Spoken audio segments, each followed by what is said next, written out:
Shikues në rrori, ju përshëndesim, rikthyer sërish në TikTok ku do ndalemi dhe ditën e sotme tek ajo çka po ndodh tashmë në lindjen e mesme ku delegacioni iranian pritet të mbërrijë në Islamabad pra këtë të enjte në vonë përpara bisedimeve të ndërmjetësuara nga Pakistani me Shtetet e Bashkuara, ka thënë i dërguari i Iranit. Pakistani ndërkaq është duke u përgatitur për bisedimet që përfshin këtu përfaqësues nga SHBA dhe Irani mbi luftën në lindjen e mesme me shtëpinë e bardhë që tha se zëvendës presidenti Xhidi Vance do të drejtojë negociatat në Islamabad pra këtë fundjavë. Kam të ftuar ditën e sotme për diskutuar mbi këto zhvillime Elianos Kasa. Elianos, përshëndes kënaqësi. Faleminderit për ftesën. Atëherë Elianos, për ta nisur me atë që unë thash pak më parë, si shet tashmë të gjitha këto zhvillime dhe armëpushimin që është vendosur tashmë? Atëherë, siç e përmendët edhe juve, mbrëmjen e sotme në Islamabad, kryeqytetin e Pakistanit, ka për të mbërritur delegacioni zyrtar shtetëror i Republikës Islamike të Iranit për të diskutuar mbi propozimet dhe pikat kyçe të arritura deri më tani nga dialogu i cekët që ka ndodhur midis administratës amerikane dhe asaj iraniane, Washingtonit dhe Teheranit.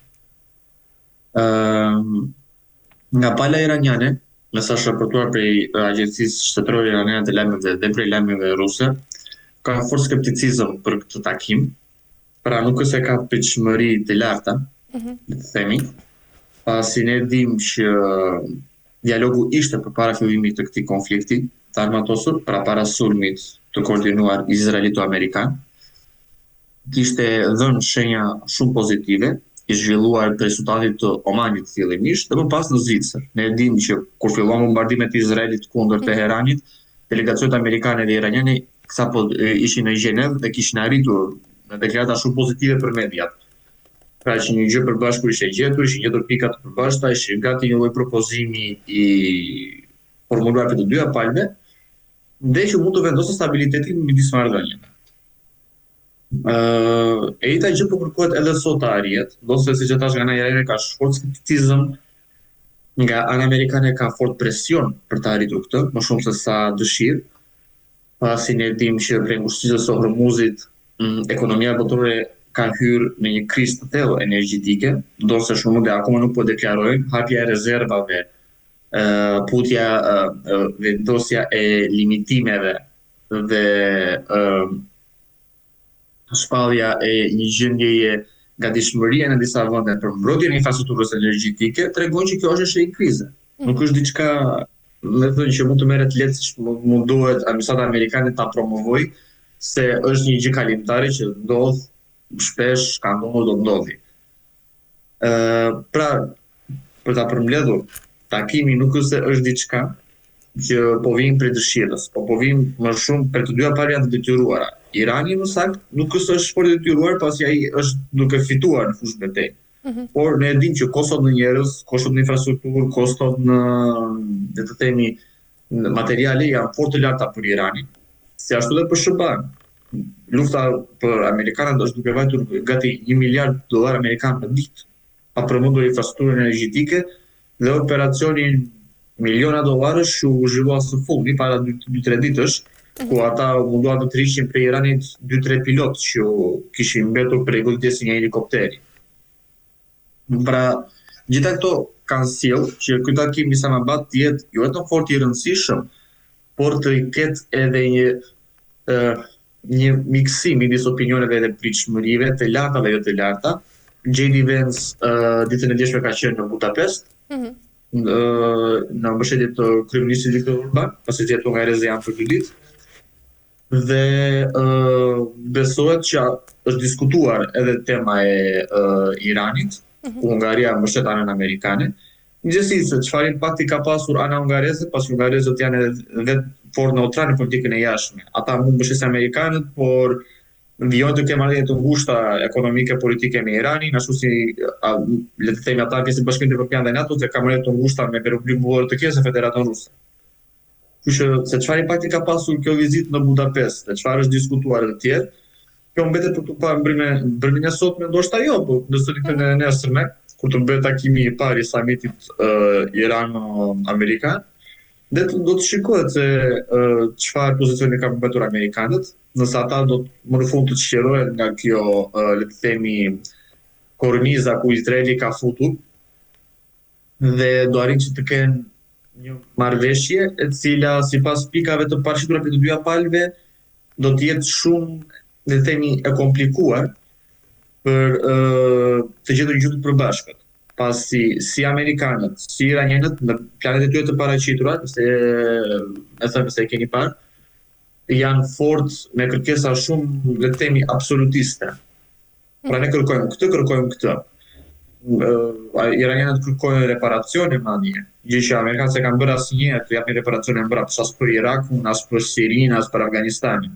Kështu që ka përqenë vërtet diçka interesante për të parë si ka për të zhvilluar. E qartë. Elenos, ka ana tjetër, si e ke parë dhe deklaratën e Benjamin Netanyahut, i cili ka paralajmëruar rikthimin në luftë në çdo moment, duke i quajtur armëpushimin pra vetëm një fazë të përkohshme? Atëherë, kryeministri i Izraelit Benjamin Netanyahu është personi i fundit që mund të flasë kryesisht për fillimin e luftës së të tjerë. Pasi siç e dim, siç është deklaruar te Bashkuara të Bashkuara, qeveria e tij ka kryer prej më shumë se 2 vitesh genocid në Palestinë, duke targetuar popullsitë civile të tjerë. Ne dim që në bombardimet izraelito të iniciuara dhe amerikane kundër Iranit ka pasur mbi 1500 viktima, dhe bombardimet e para u bën kundër një shkolle fëmijësh, një shkolle vajzash. Do të thotë që Izraeli ka kaluar atë vijën e kuqe që ne quajmë të normalitetit politik dhe diplomatik të marrëdhënieve midis shteteve. Kjo nuk është deklarata antisemite, për të qenë të qartë. Por është fakt i bazuar në atë çfarë po ndodh në terren dhe çfarë observuesit ndërkombëtar kanë raportuar. Mbi deklaratën e tij, le të themi që çfarë ka ndodhur në lidhjen e mesme ka qenë që prej fundit të viteve 1980, ku janë parë deklaratat e para të kryeministit Benjamin Netanyahu në televizionet publike izraelite, deri më tani ka qenë, pa dashur të bëj teori konspirative, një lloj strategjie gjeopolitike e Izraelit. Nëse do të tregojmë të sinqertë, do të shikojmë faktet. Lufta në Irak, lufta në Siri, lufta në Libi, lufta në Yemen, lufta në Sudan dhe së fundi lufta në Iran, e cila ka impaktuar një ditë të kohë edhe vëdet e prodhimit të naftës dhe gazit në Gabishullin Arabik. Ne dim që Katari bombardua, Arabia Saudite bombardua, Omani u bombardua, Kuwaiti u bombardua. Pra, si ka mundësi logjikisht që gjithë linja e mesme po bëhet shkrubehi, ka me qindra mira, mos miliona viktima që kanë, nëse u timajmë në këta të gjitha që prej 2001-shit deri më tani, pashkuar të 91-92-shit, dhe vetëm Izraeli nuk i ka ndodhur asgjë. Dhe Izraeli sot kërcënon haptazi qeveritë e vendeve arabe, kërcënon haptazi që kjo nuk është armëpushim, ne do të vijojmë me të tjerë, dhe amerikanët në mënyrë ironike vijojnë pas Izraelit, pra shtetrërisë e Izraelit. Kjo është thënë edhe për shumë profesorëve të mirë njohur analizë amerikanë, si Jeffrey Sachs, Mearsheimer, etc., të cilët e kanë tekstuar që kjo luftë që amerikanët hyrën në Iran nuk ishte iniciuar nga amerikanët. Ne dimë që presidenti Trump nuk se ka një interes të madh të fillojë luftë me Iranin, pasi ai erdhi në pushtet me premtimin edhe me fjalën që do t'i ndalonte luftat.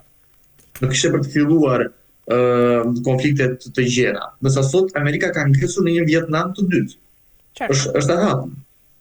Pra, një nga të ashtu quajturat ushtrit më të fuqishme në botë ka ngresur sërish në një vend i cili nuk disponon armë atomike, nuk disponon armë të shkatrimit në masë, siç u tha në fillim të operacioneve ushtarake, dhe i cili po përdor një strategji sot të ngjashme me ato të Jugosllavisë në bombardimet e NATO-s. Po të shikojnë shumë pika shumë të përbashkëta me atë strategji jugoslave. Dhe sot amerikanët kanë mbi një muaj që kanë ngecur. Ka marrë me miliarda dollar tëme dhe pa përmendur infrastrukturën dhe ushtar të vrarë.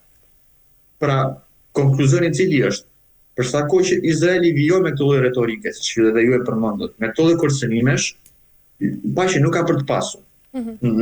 Duhet që, siç ka përmendur për shembull profesor Jeffrey Sachs, duhet që SBA-ja vetë të thotë jo Izraelit. në deklaratë publike të hapur, që neve nuk e kalojmë të vitë kuqe. Dhe si komuniteti ndërkombëtar, në rastin e kryeministit të Spanjës, Sanchez, duhet të tërheqi zyrtarisht, oficialisht vërejtje kryeministit Netanyahu për këto deklarata që dhe ju i përmendët. Pra, ky është një arpushim. Amerikanët e quajnë që këto janë bisedime për paqe. Izraeli thotë që ky është arpushim i përkohshëm dhe pas mbarimit, me thënë që ata tani më kanë, le të themi, ulur këtë tensin e bombardimeve dhe gjërave, ditën e dieshme Izraeli bombardoi Lebanonin me rreth mbi 200 raketa. Dhe kjo nuk është normale në kontekstin e bisedimeve të tjera, dhe ata janë duke pushtuar një pjesë të këtij shteti, pjesën jugore që kufizohet në ta. Pra, ne kemi këtu pushtim, bombardim, kërcënime zyrtare. Dhe siç e thash më parë, ana iraniane është fort skeptike për bisedimet e Islamabadit. Pasi ata e dinë që nëse Izraeli, lobi izraelit që ne e dinë, po edhe qeveria izraelite ka për të ushtruar presion të Amerikanët sërish kanë për të filluar me të njëjtën rrugë. Me thënë, nëse do të vendose paqja për 2 javë, 1 muaj, 3 muaj, një gjë e tillë, nëse do të jetë presioni shumë i fortë nga Izraeli, ata të fillojnë sërish sulmi. Kjo është një strategji e gjatë e qeverisë ultranacionaliste të Benjamin Netanyahu. Nuk është diçka që po ndodh sot. Dhe ne dimë që pa u arritur pikat, le të themi, objektivat e tyre, dhe nëse nuk ka për të pasur një reagim të përbashkët amerikan, po dhe nga komuniteti ndërkombëtar, kjo që ka për të vijuar, nuk është në një gjë e madhe.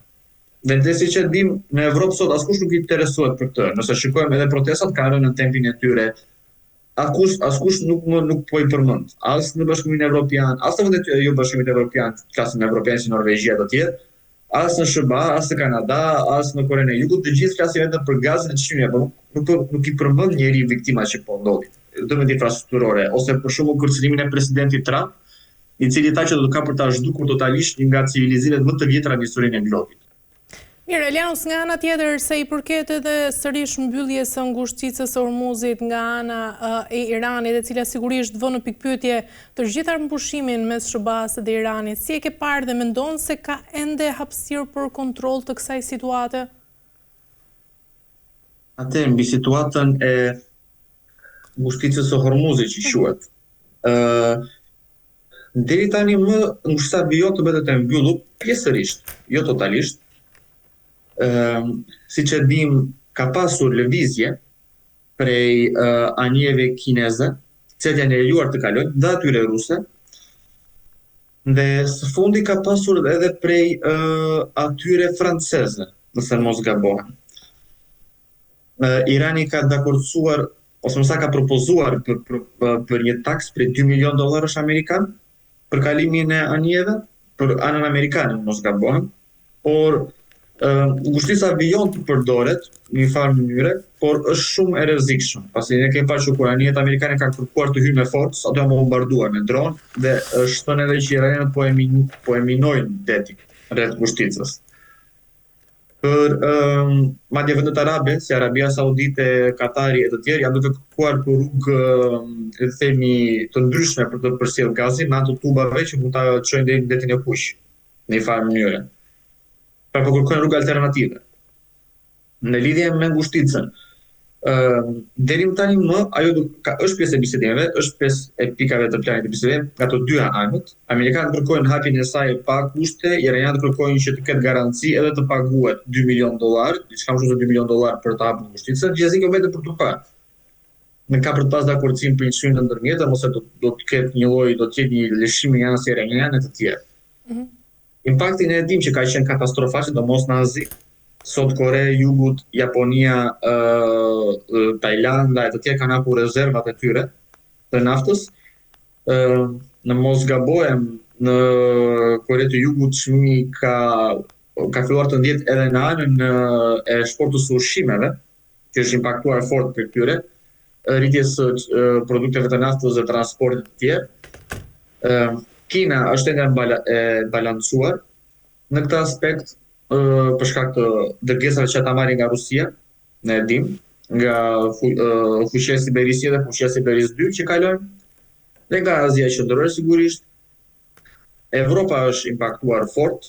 Në Hungari së fundmi qeveria hungarese ka hapur rezervat po ka dhënë masa të forta proteksioniste që çmimi mos e kaloj 1000 forita, ndërsa në kontekstin e SBA-ve ne dim që fuqitë kanë arritur mbi $120, diçka e tillë, ato pritet të vënë edhe $150, madje në treg të zi nëse do të shikohet, nëse gjëja ka për të vijuar e mbyll. Pra, siç është thënë, Irani ndonse SBA-ja një superfuqi, Irani po gjyston ekonomi botërore vetëm me një ngushticë që është diku te 30-35 kilometra e gjatë. Dhe ka për të pasur sigurisht amerikanët ka për të themi putur për të vënë shumë tekst në këtë pikë, pasi ekonomia e tyre është duke impaktuar fort, ndonse presidenti Trump e ka thënë shpesh që ne kemi shumë naftë, kemi gazin tonë, ne nuk ka do të tjerët. Kjo është thjesht propagandë televizive, pasi ne dimë që SBA-ja importon shumë naftë dhe gaz prej vendeve të Gatishullit Arabik, dhe hapja e rezervave, shumica e të cilave në SBA janë jo shumë të zhvilluara, si në Alaska të tjerë, nuk kanë infrastrukturën akoma gati, nuk se ka për të dhënë brenda një javë ose 5 ditësh rezultatet e kërkuara. Gjithsesi, pala iraniane ka vendosur kërkesa të forta për le ta quajmë ushticën e Hormuzit, për kalimin e anijeve, pasi një nga pikat që ata më shumë i druhen është fakti që nëse amerikanët ta përdorin këtë për të dislokuar trupa dhe armatime, disi ato më afër kufirit të Iranit, dhe nëse në këtë kontekst, nëse kushtetja ka përqindje e hapur, ata do përpiqen me forcë të kalojnë luftanije dhe ne dim destroyer e të tjerë, të cilat mund të përdoren për të goditur anën jugore të Iranit, e cila kufizohet me pushticinë e Hormuzit dhe me vendet e Gatishullit Arabik. Kështu, nëse ka për të pasur një marrëveshje për pushticinë, sigurisht që ajo ka për të qenë nga 3 pikat më të nxehta, të cilat ka për të diskutuar, pasi ne dim që ekonomia është ajo që i gjynjëzon vendet, nuk është ushtria të tjerë, në ditën e sotme shumë kanë ushtri të mëdha dhe të fuqishme, po ana ekonomike është ajo që mund të konsistojë katastrofale për ty. Në ka për të diskutuar ditën e parë ose në ditën e vijim, sepse ne nuk e dim edhe sa ka për të zgjatur samiti, kjo vetëm për të parë. Po që, si që përmenda, kjo ka përqenë nga 3 pikat kryesore të samitit dhe do të shikojnë se ka për të pasur një temi çlirim të ngushticës së Hormuzit, pasi edhe vetë ekonomia botërore, edhe në Shqipëri besoj, kjo po ndjehet, ka nevojë për këtë lloj le të themi rehabilitimit të tregut të naftës dhe gazit. Mirë, Elianos, nga ana tjetër, Donald Trump kërkon sigurisht rihapjen e menjëhershme të Hormuzit pas një kufizim duke rritur kështu pra sigurisht presionin ndaj Teheranit. Mendon se SBA ka fuqinë reale për ta detyruar Iranin të tërhiqet pra pa hyrë në një konflikt të drejtë për drejtë? Kjo është një pyetje interesante, pasi Shtetet e Bashkuara e filluan këtë operacion, le të themi, agresion ushtarak kundër Iranit, duke thënë se nuk ka për të zgjatur më shumë se 24 orë, më shumë se një javë, maksimumi 3 javë, por përfundoi që më shumë se 1 muaj sot. Ne e përmenda edhe më parë numrin që ka pasur shumë viktima nga ana amerikanëve, diku tek mbi 10 ushtarë amerikanë, diku te 16 disa thonë. Dëme të mëdha infrastrukturore në vendet e Gatishullit Arabik, sidomos në Katar, Kuvajt e të tjerë. Amerika po shpenzon më shumë se $1 miliard ose gati $1 miliard për ditë në luftë kundër Iranit. Pa përmendur dëmet që ata kanë pasur në materiale ushtarake, si radar, baza të tjerë. Dhe sidomos se gjëja e Iranit në mbylljen e ngushticës së Hormuzit i përgjet pak a shumë një lloj strategjie të vjetër, ku vendet të cilat nuk kanë mundësi të maten me kapacitet ushtarake të SBA-s, ne dim SBA ka diku tek mbi 3 milionë ushtarë, armët atomike, interbalistike, hipersonike dhe të tjerë, është një diskutim i gjatë në këtë pikë. Por vendet që nuk mund të maten dot me këtë ushtri, përdorin rrugë të ndërmjetme. Pra ngushtica e Hormuzit, që kemi përmendur në një intervistë më parë së bashku, është arma, le të themi, sekrete e Iranit në këtë aspekt, pasi duke bllokuar atë, duke rritur çmimet e naftës, duke rritur çmimet e gazit, ata në mënyrë të drejtë për drejtë ka impaktuar ekonominë amerikane, kanë bërë sot që konsumatorët amerikanë ta ndjejnë luftën, pasi deri më parë konsumatorët amerikanë nuk e kishin ndjerë luftën. Kur u pushtua Afganistani, Siria, askush nuk e ndjeu.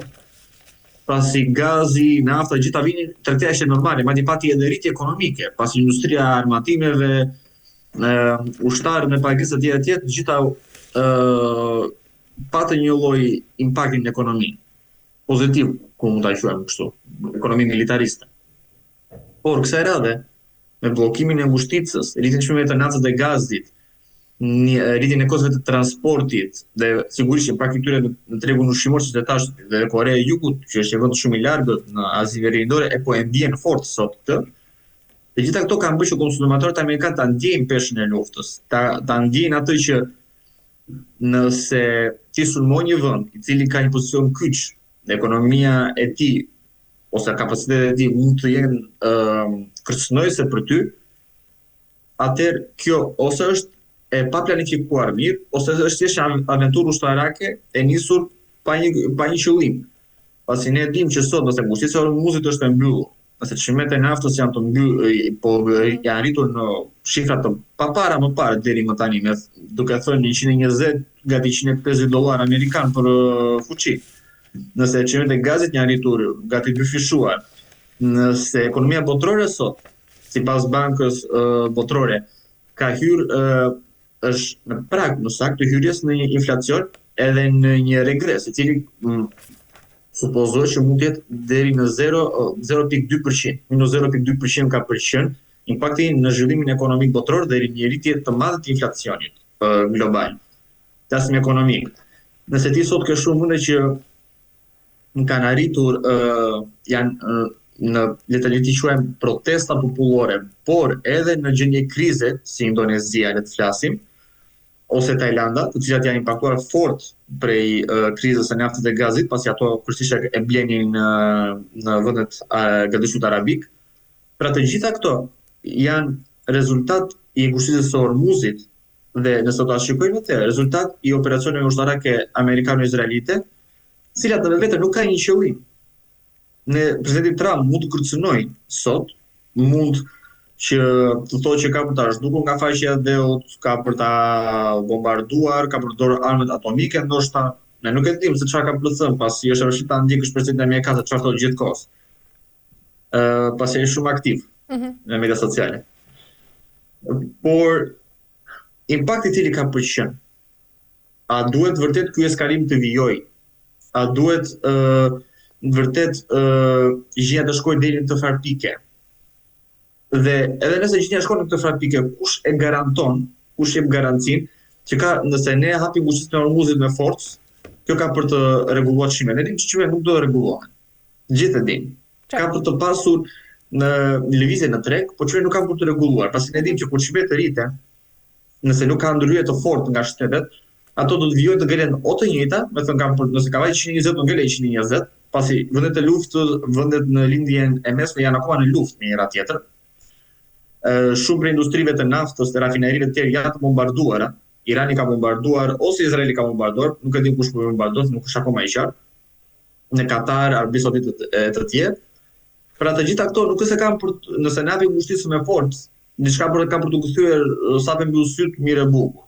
Dhe çmimet kanë për të vajtur siç kanë qenë. Kjo është shumë e vështirë që kjo të ndodhi.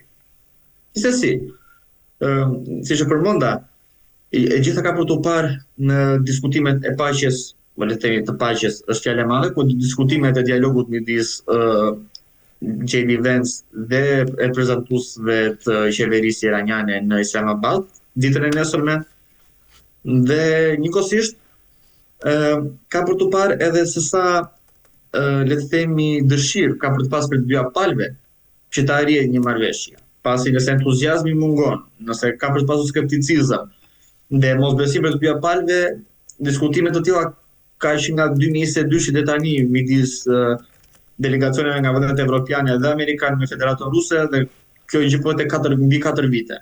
Flasim në kuadër të konfliktit ruso-ukrainas.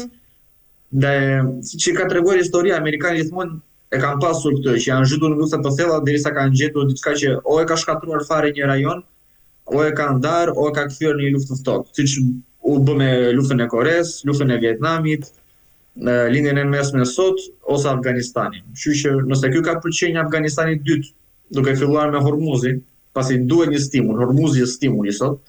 Nëse Hormuzi ka përqenjë, le të themi preteksti për të filluar një Afganistan të dytë ose një Vietnam të dytë, jo ngre për të pa.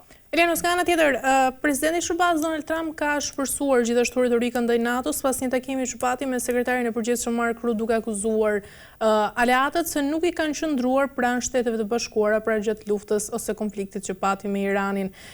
Mbas të gjitha këtyre zhvillimeve, Elianos, mendon se po shkojmë tashmë drejt një krize serioze vetë brenda NATO-s? NATO aktualisht ka kohë që ka hyrë në krizë serioze, nuk është se kjo është diçka që po vinë së fundmi.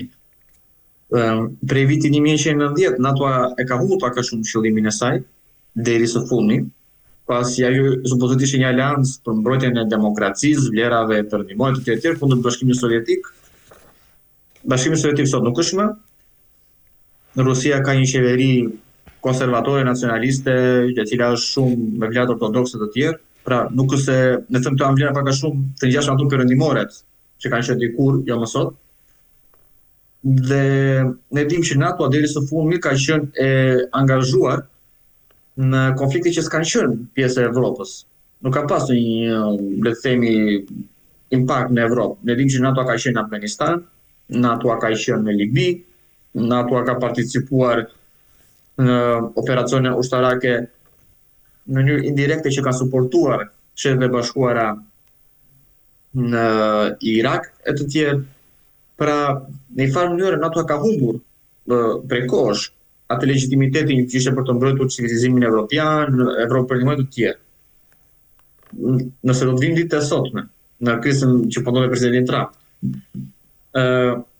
le të themi që prej vitit 1990 deri më tani, sipas mendimit të shumë shkollarëve, NATO ka filluar duke qenë që është kryesisht e përqendruar në Evropë, në bashkimit evropian. Dhe ne dimë që qeveria e Bashkimit Evropian ka marrë sot formë në një lloj simbiotizmi me NATO. Pra, ne dimë që para Bashkimit Evropian ka qenë ekspansioni i NATO-s dhe më pas ka ardhur ai Bashkimit Evropian. Dhe pak nga pak, që për vitin 2009 dhe deklaratës së sigurisë evropiane të Bashkimit Evropian, ne shikojmë që NATO-ja pak a shumë është kryer një strukturë paralele të lidhur ngushtë me Bashkimin Evropian. Duke qenë që edhe evropianët bëjnë shumicën e vendeve të NATO-s. Dhe vetëm vendet jo evropiane NATO janë Shtetet e Bashkuara dhe Kanadai, jo vende të tjera. Një gjë që ka sjell edhe faktin që nëse NATO sot është dominuar për evropianë dhe siguria ose le të themi strukturat e sigurisë dhe plani i sigurisë së NATO-s të jetë i diktuar për evropianë, pasi SBA vërtet mund të jetë vendi më i madh në NATO, superfuqia në NATO, por le të themi që edhe vendet të tjera NATO janë superfuqi. Britania e Madhe dhe Franca kanë armë atomike. Nëse do merret Evropa si e gjithë janë më shumë banor se sa SBA-ja. Në territori i Evropës, nëse do merret gjithë bashkë me Groenlandën, brenda të tjerë, del që është pak a shumë i barabartë ose ndoshta edhe më i madh se ai i SBA-s. Kush mendon se ka të drejtë, Elianos, në këtë përplasje narrativash, pra ku Trump akuzon aleatët për mungesë mbështetje në luftën me Iranit dhe Europa ndërkaq ka pretenduar se ka kontribuar logjistikisht pra dhe ushtarakisht nga ana tjetër. Në këtë kontekst, pas edhe këtu do të ndilja, është fakti që vendet e Bashkimit Evropian nuk janë të kërcënuara prej kësaj gjëje. E para. E dyta, ajo që i ka hedhur zjarr, le të themi, benzinë konfliktit, është fakti që NATO nuk u pyet mbi këtë operacion ushtarak. Ne siç e dimë, vendet e Bashkimit Evropian ishin gjithashtu duke negociuar me palën iraniane për çështjen e energjisë atomike. Dhe ku filluan sulmet izraelito amerikanë, amerikanët nuk kërkuan prendim. Ata nuk kërkuan ndihmë, nuk u konsultuan me partnerët e NATO-s, nuk kërkuan një opinion për partnerëve të NATO-s.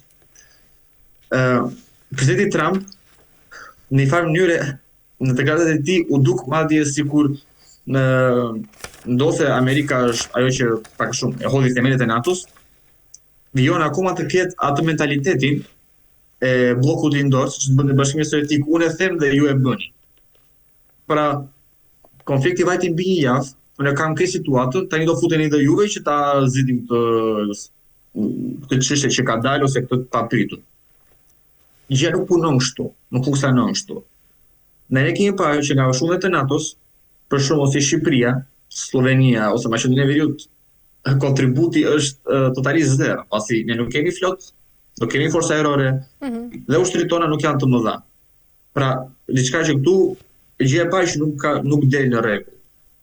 Gjë e dytë, nuk mund që vendet e NATO-s që janë, si e thash, ndërmbyra nga Bashkimi Evropian, të pranonin këtë ultimatum, kërkesë urdhërojëse të amerikanëve që e janë sepse më duheni, pasi konflikteve të drejtë për drejta dhe indirekte politike që ato kanë pasur me njëra tjetrën. Ne e di me gjuhë shumë, le të themi, jo politike, duke u marrë me gratë e njëri tjetrit, duke u marrë çfarë tha ky, çfarë tha ai.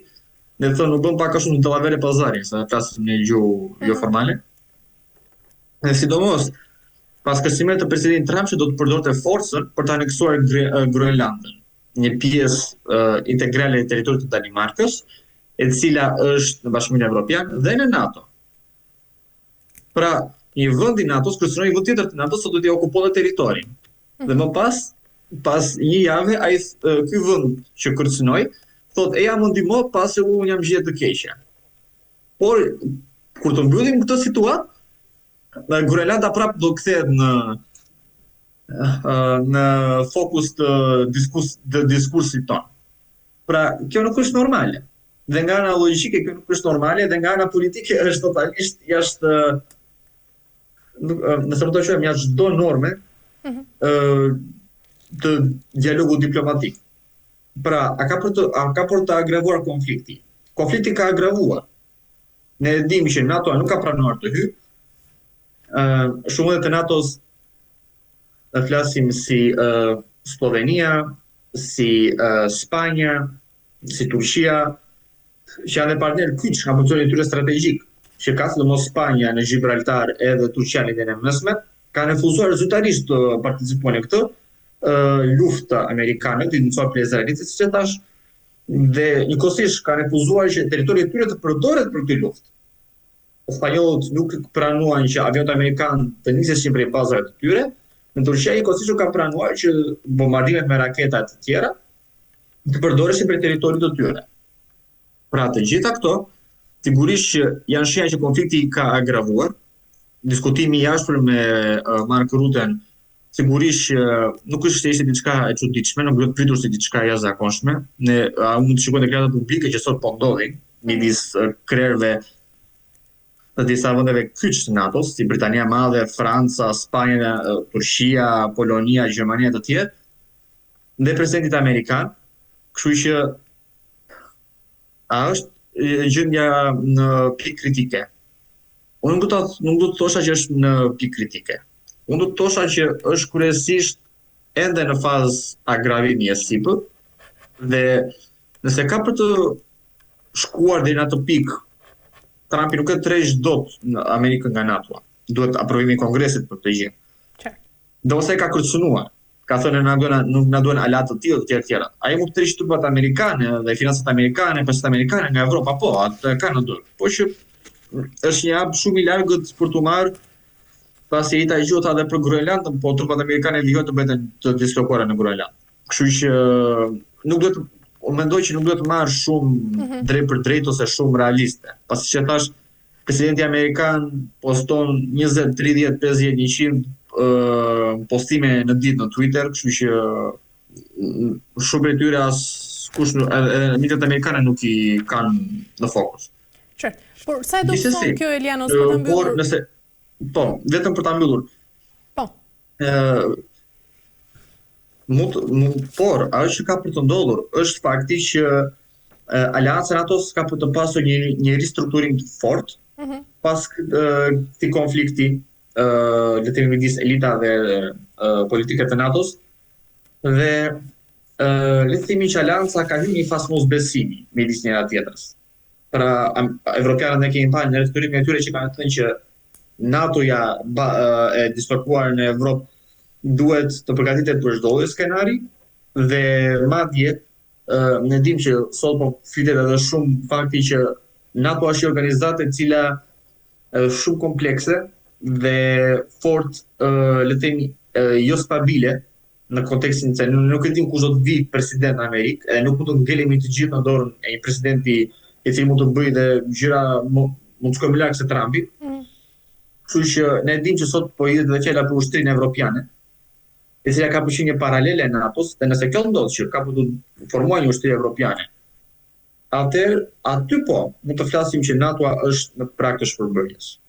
E qartë. Mirë, për të mbyllur Lianos, nga ana tjetër, sa e dobëson e gjithë kjo narrativ perëndimin përballë të gjitha sfidave globale dhe nga ana tjetër sa i përket dhe deklaratave të Ruth, i cili ka thënë se bota tashmë është më e sigurt pra fal Donald Trump, kjo bie sigurisht në kontrast me përçarjen brenda aleancës dhe mbas deklaratave të presidentit Shbaz. Mendon se është kjo gjitha një përpjekje ndoshta për të zbutur krizën apo kemi një pranim të realitetit të ri?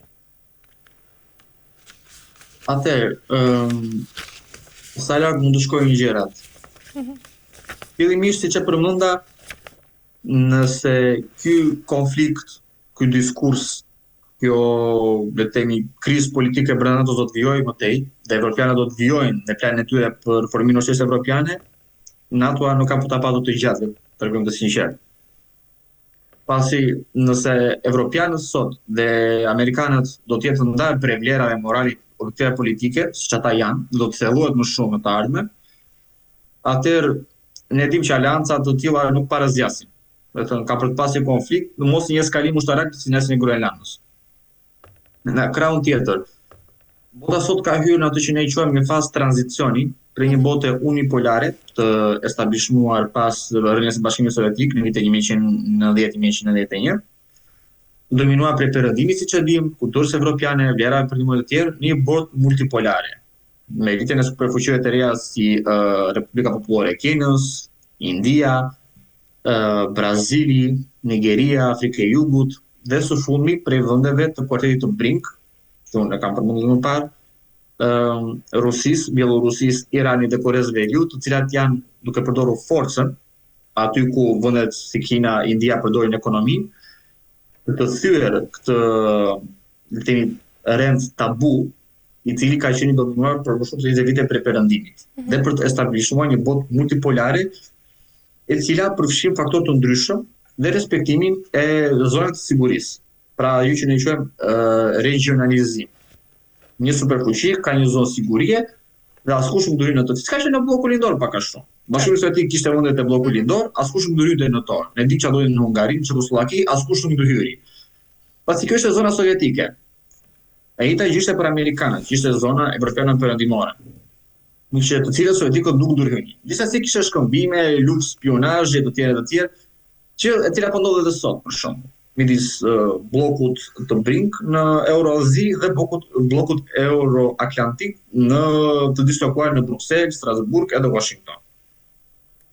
Siç e përmenda, rritja këtyre faktorëve sigurisht që ka sjell edhe faktin që ka nga ata si le të themi generali Mark Rutte i NATO-s, të cilët kërkojnë që ta zbusin narrativën dhe të mos lejojnë shpërbërjen e bllokut perëndimor në një bllok evropian dhe amerikan, siç e thash, ushtria evropiane dhe më pas amerikanët kanë për të është një proces natyral që kanë për të shpërbërë nga NATO-a, për të dalë nga NATO-a, për të vendosur në dy krah të kundërta më pas dhe ka pas edhe konflikt, pasi ne dimë që amerikanët nuk është se kanë dëshirë të madhe për Evropën. Madje konservatorët ose lëvizja manga e cilë bë pjesë presidenti Trump e shikon edhe si më kërcënuese Evropën se sa Rusinë edhe Kinën. Pasi është një kompetitor i cili mund të jetë katastrofal për Amerikën nëse ata për shumë vendosin sanksione, blokade të tjera. Kështu që se çfarë ka për të ndodhur, se ka për të eskaluar gjëja vetëm për të parë nga përfundimet e Iranit dhe asaj të Rusisë. Me thënë, nëse Irani ka për dalë pozitiv, gjë që gjasat janë, le të themi, jo shumë premtuese, por nëse ka për dalë pozitiv, do të vendoset në një lloj stabiliteti në linjën e mesme. Dhe kam për të vijuar më pas edhe me konfliktin Rusi-Ukrainë, atëherë mund të themi që një lloj status quo-je është kthyer por duhet ta theksojmë sërish që jo vetëm për deklaratat e presidentit Trump, por edhe për gjithë këtyre gjërave që kanë ndodhur prej 2022-shit, 2021-shit deri më sot, bota që ka ekzistuar ose rreti global i para Covidit, klasën 2019 më parë, ka marrë fund, është diçka që nuk kthehet më. Ne sot jemi në përballje realiteti, të cilën shumë shkollarë amerikanë e kanë pranuar dhe sot e diskutojnë në panele të mëdha akademike, një realitet multipolar politik, një realitet i cili kërkon që vendet të adaptojnë strategjitë të tyre nacionale të sigurisë dhe një politikë shumë fleksible, pasi askush nuk e di çfarë do të sjellë ardhmja. Amerikanët e kanë bërë këtë me adaptimin le të themi të dialogut me Rusinë, vizitën që presidenti Trump pritet të bëjë së fundmi në Republikën Popullore të Kinës dhe me dialogun e tyre me Bielorusinë, që cilën e kanë hapur sërish në një mënyrë që ata pak nga pak të arrijnë të penetrojnë në këtë kuartetin e BRIC dhe në këtë rend të ri që po establishmohet për këtyre superfuqive në rritje, si Kina, India, Rusia dhe të tjerë. Ndoshta mund ta mendsojmë që kjo është dhe një mendësi amerikane të cilët ndoshta sot po humbasin gjithmonë më shumë besimin, siç e thatë edhe ju, tek evropianët dhe kërkojnë që sido që të vjetë gjëja, nuk do të ishte e jashtëzakonshme, ne kemi përmendur më parë, një aleancë midis rusëve dhe amerikanëve. Ka ndodhur më parë, mund të ndodhë sërish, nëse të dy jetë të kërcënuar nga Evropa, amerikanët kanë treguar që janë gati të shkojnë shumë larg për disa gjëra. Pra, nëse ata do të jetë të kërcënuar për Evropës, mund të ketë një aleancë amerikano-ruse kundër Evropës. Nuk është diçka që njerëzit do ta shkruajnë si tabu. Sot administrata amerikane po lobon haptazi për kryeministrin Viktor Orban, e cila është një gjë shumë interesante, pasi për kundërshtarin e tij po lobon haptazi Bashkimi Evropian. Pra, ne këtu vetë në zetu nga rrezë ne kemi një përplasje të amerikanëve dhe evropianëve. Në kohë që gjithë burokratët e Brukselit sot po mbështesin Peter Magyar, liderin e opozitës, administrata amerikane është duke mbështetur presidenciale klasë, dhe vetë presidenti Donald Trump është duke mbështetur kryeministrin Viktor Orban në zgjedhjet që kanë pretenduar në 2 ditë. Pra, kjo është një përplasje indirekte. Nuk kemi pse të shkojmë në Iran ose të shkojmë në lindjen e mesme. Ne kemi diçka që po ndodh sot, në luftë propagandistike, në luftë mediatike dhe në atë indirekte politike. Siç e përmenda, që të mos përsëris vetën. A ka për të eskaluar, a ka për të shkuar më tej, nuk e dim. Por duhet që si elitat politike, si ato akademike, si ato diplomatike, duhet të përgatitura për çdo lloj le të themi versioni. Pasi edhe vetë në Poloni fitet që një strategji kombëtare është sot e vetmja le të themi mburojë e sigurt për sigurinë e vendit tënd, sesa një strategji le të themi quhet një varësie të kontrolluar prej NATO-s, prej Bashkimit Evropian, prej amerikanëve të tjerë. Ne nuk e dim çfarë ka për të thënë nesër presidenti amerikan. Ne nuk e dim çfarë ka për të ndërmarrë nesër presidenti amerikan. Prandaj shumë ende kanë filluar të adaptojnë këto strategji dhe siç e përmenda, për ta përmbyllur, bisedimet e Islamabadit, më pas samiti që pritet të ndodhi në një të ardhme të afërt të lartë, nuk është e qartë, në Budapest, midis Rusisë dhe SBA-s, duke se janë të pikat kyçe që kanë për të shënjuar agjendën politike të vitit 2026, dhe të cilat kanë për të treguar nëse a ka më në fund për të vendosur teme stabiliteti linjën e mesme pas pothuajse 3 vitesh, 3 vite e gjysmë, pak a shumë tani më. Pa futur nëse marrë të gjitha është diku te 4 vite e gjysmë, 5 e marrë gjithë së bashku, dhe nëse ka për të vendosur sërish stabilitetin edhe në kontinentin evropian, prej më shumë se 4 vitesh lufte të përgjithshme midis Rusisë dhe Ukrainës. Pra, vete për të parë. E qartë. Mirë, Eliana, s'kemi arritur në fund, falenderoj për çdo informacion. Ishte kënaqësi. Faleminderit. Mirë, shikues nderuar, kemi arritur në fund të këtij programi dhe për ditën e sotme, bashkë do të shihemi sërish nesër, deri atëherë mirupafshim.